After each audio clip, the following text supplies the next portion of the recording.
Welcome to Anti-Moonboy News, the week ending 10/27/24. Let's jump right in. The first story is from The Rage. Shout out to the Lola Elites.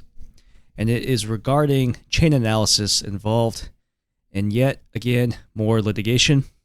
We are going to see this happen more and more as more people scratch their heads as to what the heck is going on under the hood at chain analysis. In this instance, we had a company that goes by the name Exceptional Media file a defamation lawsuit against chain analysis on the grounds that they were unfairly targeted or flagged by chain analysis.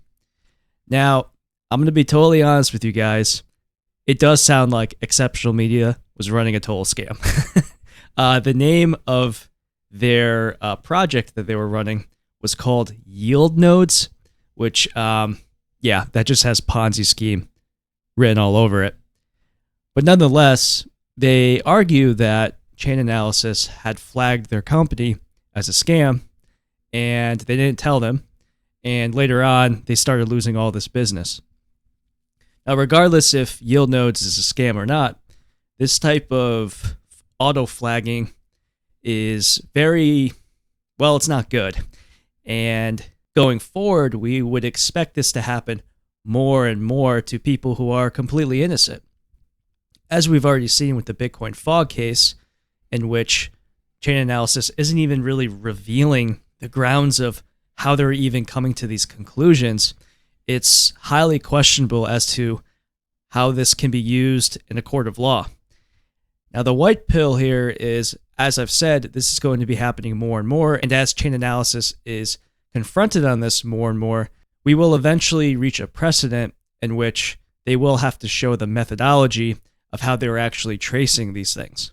Until we get to that point, though, there will be a lot of fighting in courts, and this situation is definitely not going away anytime soon. Now, the reason it was struck down was due to anti-SLAPP legislation. The purpose of this legislation is to protect journalists from being bullied by, big companies or whatever, taking them to court, and the litigation costs are too high. So it prevents something like that from happening. Also, the judge referenced a private Facebook group, and that the anti-SLAPP law applies if privately published communications concern a matter of public interest. So, he's kind of arguing that the chain analysis company is doing a good thing, and that just because it's private isn't a bad thing. However, we know that this can be used in bad ways. And also, there's a bunch of circular logic ongoing here, right? Where the judge is referencing the fact that law enforcement is using chain analysis, but the fact that law enforcement is using chain analysis is questionable when we don't even know how chain analysis software actually works. Specifically, the subscription-only reactor software, which is referenced in this case. So something to keep an eye out on as we see more and more cases where chain analysis is being questioned and litigated against. Now to the second story this week. Cake Wallet has added support for Mimblewimble. Step in the right direction. Mimblewimble is pretty cool. It is essentially it's a mix of CoinJoin with RingCT. It kind of combines all Mimblewimble transactions on Litecoin into this one consolidated block, essentially. And that block follows the regular transparent addresses that are spending in each block. So at the end of each Litecoin block, you will see the Mimblewimble extension block, essentially. And it's good for privacy in general. Now, with Litecoin, one thing that they've done a really good job at is they have really developed as a transactional cryptocurrency. And how, if you go online to the Darknet Bible, you'll see that they recommend buying Litecoin instead of Bitcoin due to its low transaction fees. Now, is this going to change the game for Litecoin to make it used even more? I kind of doubt it.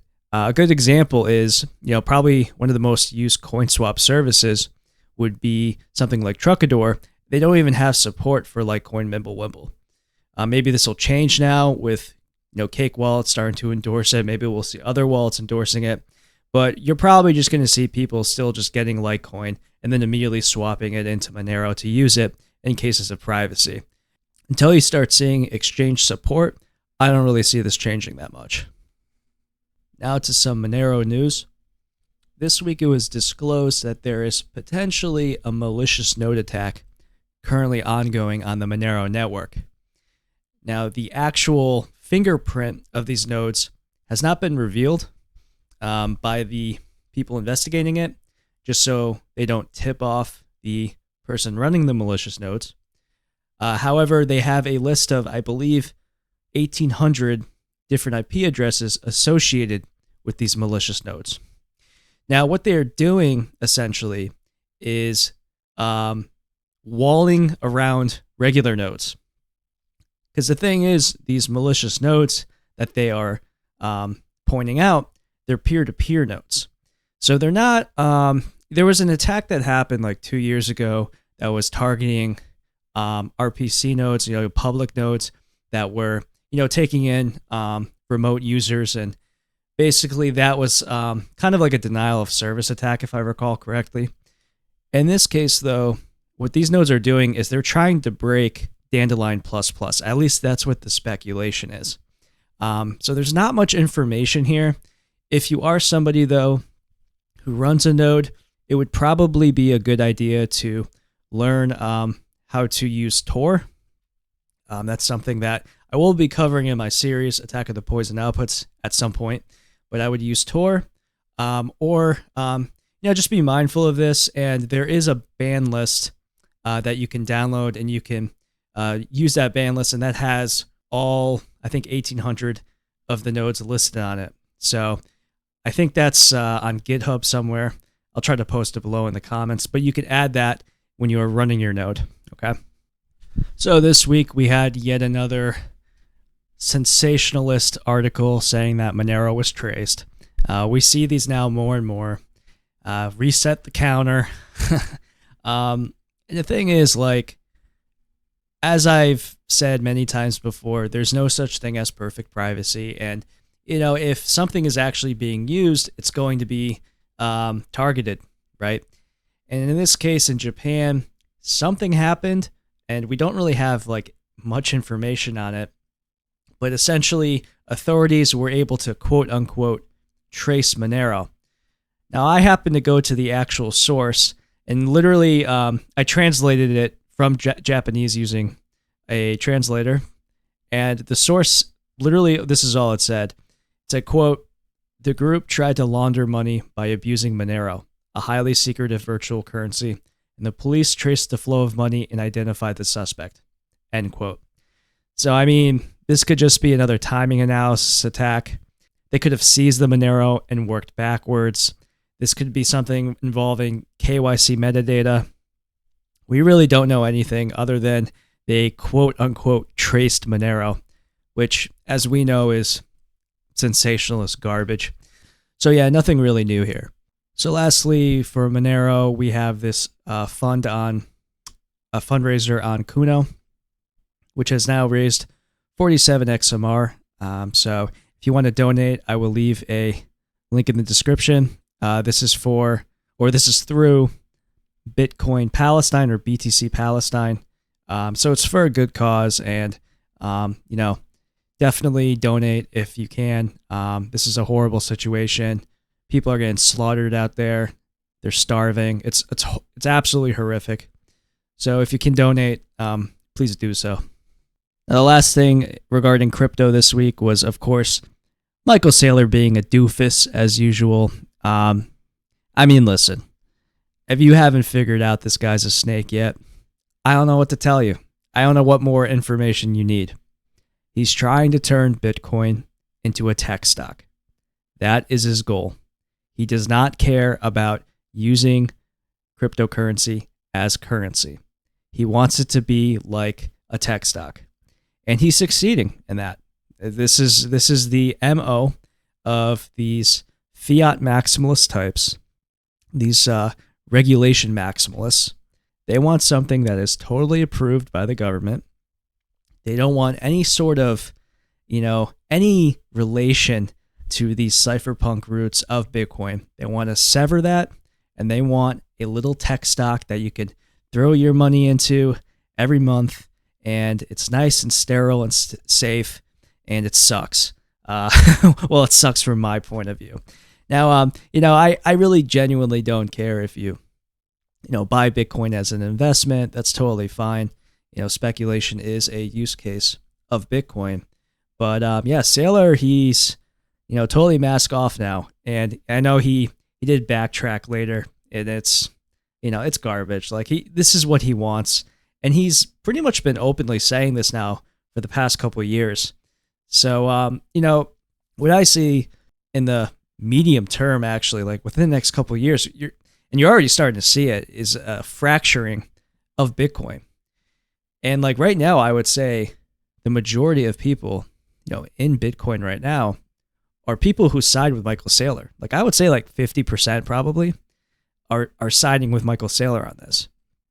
And they want number go up. That's why they're in Bitcoin. I was on Twitter. I saw a bunch of people in support of this. It's crazy, but that's how it is. You then have like 40% of Bitcoiners who are like, they don't like what Michael Saylor is saying. And they're kind of starting to turn, right?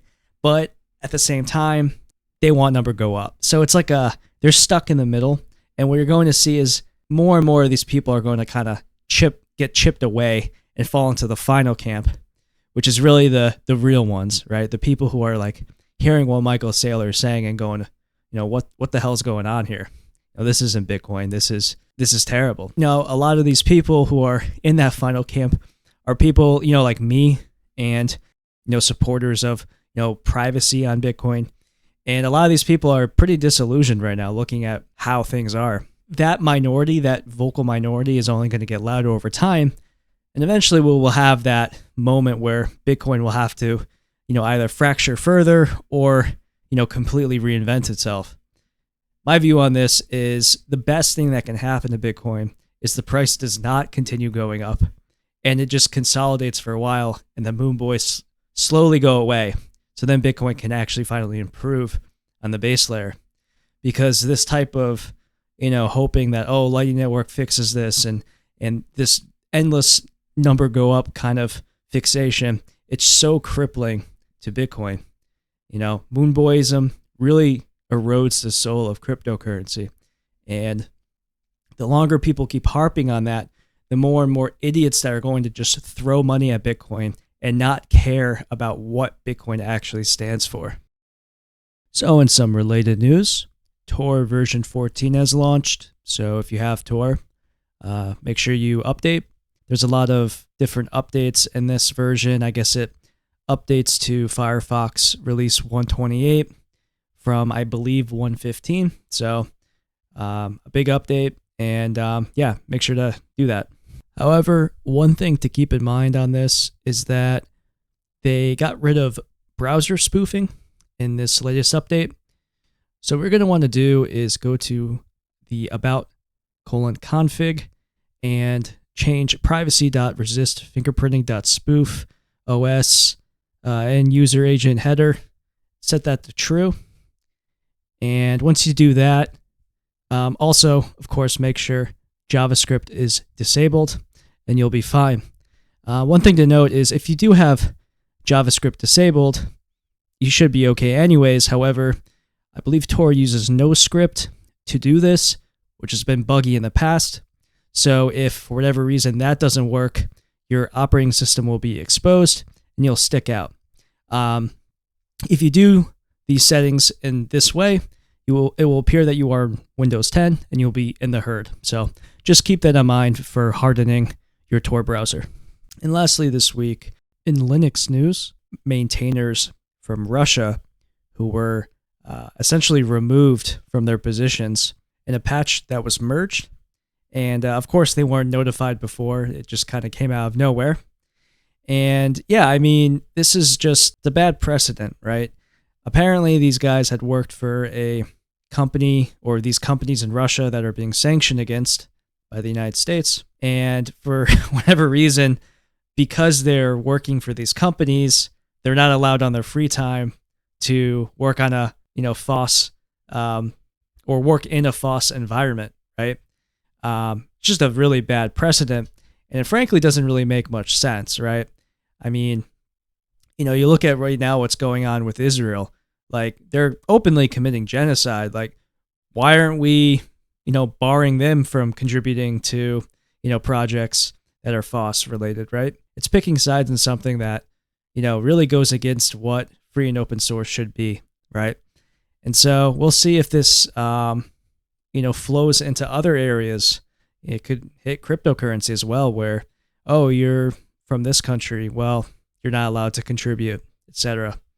And now to wrap up the news, we're going to have our weekly price report, which is done by Robot. Robot, take it away. Beep boop. Last night, I bought a big bag of rice. So today, you better get ready, because we're going to have my famous rice and bean stir fry. Beep boop. Dang it, Robot. I said price report, not rice report. Although, to be honest, that sounds way better. Anyway, guys, thanks for listening, and we'll see you guys next week.